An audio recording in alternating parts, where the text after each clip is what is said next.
Hello everybody. आज हम exercise 1.2 का क्वेश्चन नंबर 8 देखने वाले हैं। क्वेश्चन नंबर 8 में टोटल नंबर ऑफ न्यूमेरिकल 6 है, जिसमें से हम लोग सबसे पहले पहला न्यूमेरिकल देखने वाले हैं। तो यहाँ पर क्वेश्चन है कि find the differentiation of sine inverse of 4 into sine x plus 5 into cos x upon under root of 41 with respect to x. जिसका डेरिवेटिव निकालना है उसके बराबर हमने ले लिया y, we have to suppose now. ये दोनों के अपॉन में चले जाएंगे। 4/√41 into sine x plus 5/√41 into cos x. हमने क्या किया यहाँ पर कि ये 4/√41 इसके इक्वल टू ले लिया हमने कॉस थीटा और 5/√41 इसके इक्वल टू हमने ले लिया साइन थीटा। तो हमने जो वैल्यू लिया ये सेटिस्फाइड कर रहे या नहीं कर रहे, इसके लिए साइन और कॉस दोनों के बीच में लगने वाला रिलेशनशिप है sign square theta plus cos square theta, और वैल्यू पुट होने के बाद उसका आंसर 1 आना चाहिए, यानी वैल्यूज ये आइडेंटिटी को सेटिस्फाइड करेगा। तो हमने क्या कर लिया, एक आइडेंटिटी लगा दिया sign square theta plus cos square theta, जिसमें साइन थीटा का वैल्यू है यहाँ पर 5/√41 और कॉस थीटा का वैल्यू है 4/√41। दोनों को हमने स्क्वायर कर दिया। 5 का स्क्वायर 25 और ये square and square root cancel 41, ये हो गए 16, ये हो गए 41, एडिशन हो गए 41/41, यानी आंसर आ गया 1। तो हमने क्या देखा कि वैल्यू पुट करने के बाद आइडेंटिटी करेक्ट आ गया, यानी sine square theta plus cos square theta equal to कितना आ गया 1। इसके बाद हम क्या करते हैं, साइन और कॉस का यूज करके टेन थीटा का वैल्यू निकालेंगे। Tan theta equal to sine theta upon cos theta, जिसमें साइन थीटा का वैल्यू है 5/√41 और कॉस थीटा का वैल्यू है 4/√41।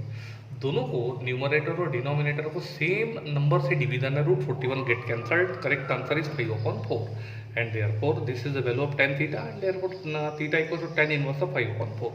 तो हमने अभी जो वैल्यू लिया था वो वैल्यू को बेसिक रिलेशन में पुट करेंगे, y equal to sine inverse of ये 4/√41 का वैल्यू था cos theta into sine x, ये आ गए प्लस 5/√41 ये दिख रहा है, इसका value sign theta into cos x, ये लिया। अब हमने इसको क्या कर दिया, रीअरेंज कर दिया।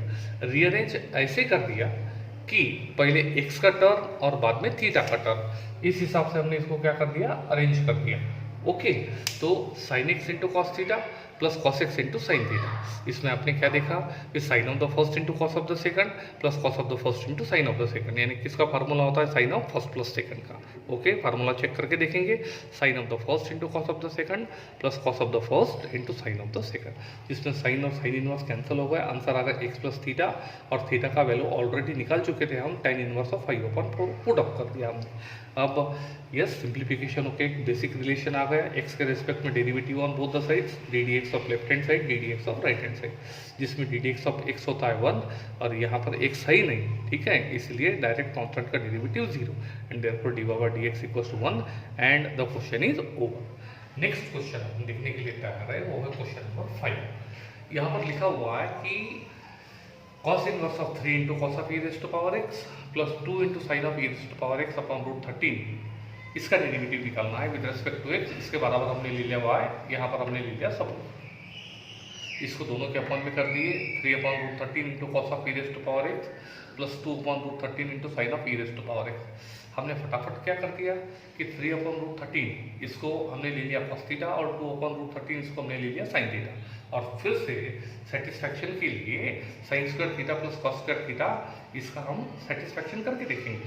तो दोनों की वैल्यू पुट हो गई, साइन थीटा का value 2/√13 whole square plus cos theta का वैल्यू 3/√13 होल स्क्वायर, ये होगा 4/13, ये होगा 9/13। डिनोमिनेटर से मैं एक बार लिखेंगे 4 + 9 13/13 यानी 1, यानी वैल्यू पुट होने के बाद ये वैल्यूज ने आइडेंटिटी को सेटिस्फाइड कर दिया कि sine square theta plus cos square theta equal to 1 आ गया। ऐसे समय में तुरंत हमने क्या कर दिया, tan थीटा का वैल्यू निकाल दिया, sine theta upon cos theta. Sine का वैल्यू है 2/√13, कॉस का वैल्यू है यहाँ पर 3/√13, और ये कैंसिल होने के बाद आंसर आ गया 2/13 is the value of tan theta. तो थीटा का वैल्यू होगा tan इनवर्स ऑफ 2/3।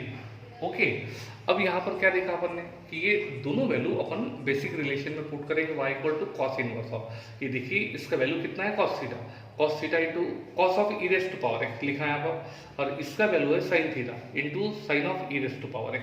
और फिर से इसको रीअरेंज हमने कर दिया कि फर्स्ट टर्म x का होना चाहिए, सेकंड टर्म थीटा का होना चाहिए। तो ये cos of e raise to power x into cos theta plus sine of e raise to power x into sine theta, just rearrange की। यहाँ पर आपने देखा कि cos of the first into cos of the second plus sine of the first into sine of the second. Formula किसका है? Cos of first minus second का formula ये। तो एक बार फिर से वेरीफाई कर लेते हैं। Cos of the first into cos of the second, इधर माइनस तो इधर plus, sine of the first into sine of the second. Already हमको फार्मूले मालूम है, इसमें कॉस और कॉस इनवर्स कैंसिल हो गए। आंसर आ रहा है e to power x minus theta. Theta का वैल्यू ऑलरेडी निकला हुआ है, tan inverse of 2/3 put up हो गया। x के रिस्पेक्ट में derivative on both sides, d d x of left hand side y, d d x of right hand side e to power x minus tan inverse of 2/3।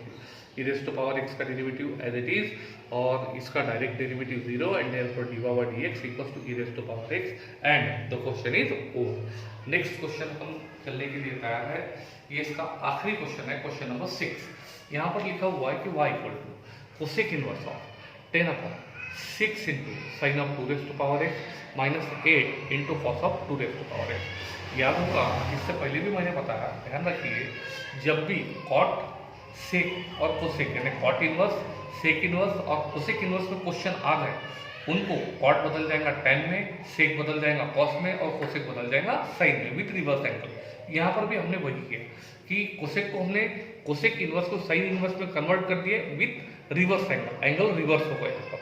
Okay, और ऐसे में ये दोनों के अपॉन में चले गए, तो ये हो गए 6/10 into sine of 2 to power x, ये 8/10 into cos of 2 to power x। ऐसे समय में ये 2 से डिवीजन करके 2 3 6, 2 5 10, 3/5 into sine of 2 to power x, और ये 2 4 8, 2 5 10, 4/5 into cos of 2 to power x। अब हमने क्या कर दिया, जैसा अभी तक हमने किए थे, 3/5 इसके इक्वल टू ले लिया हमने कॉस थीटा और 4/5 इसके इक्वल टू ले लिया हमने साइन थीटा। ओके, और फिर से क्या कर दिया, आइडेंटिटी को हमने वेरीफाई कर दिया। तो sine square theta plus cos square theta value put कर दिया। साइन थीटा का value 4/5 whole square, cos theta का वैल्यू 3/5 होल स्क्वायर। ये होगा 16/25, ये होगा 9/25। डिनोमिनेटर सेम, एक बार लिखते, 16 प्लस 9 होगा 25/25, आंसर आ गया 1। यानी वैल्यूज ने आइडेंटिटी को क्या कर दिया, सेटिस्फाइड कर दिया।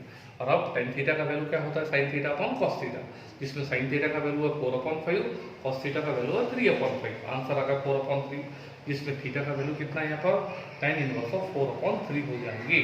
तो हमने क्या किए, बेसिक रिलेशन में वैल्यू पुट करेंगे, y equal to sine inverse of 3/5 यानी क्या होता है cos theta into sine of 2 to power x, 4/5 यानी क्या होता है sine theta into cos of 2 to power x। आ गए यहाँ पर हम लोग अभी। अब यहाँ पर क्या देखा हमने, जैसा कि मैंने बताया कि फर्स्ट टर्म x का, सेकंड टर्म कॉस थीटा का, ठीक उसी तरह से रीअरेंज कर दिया। Sine of 2 to power x into cos theta minus cos of 2 to power x into sine theta.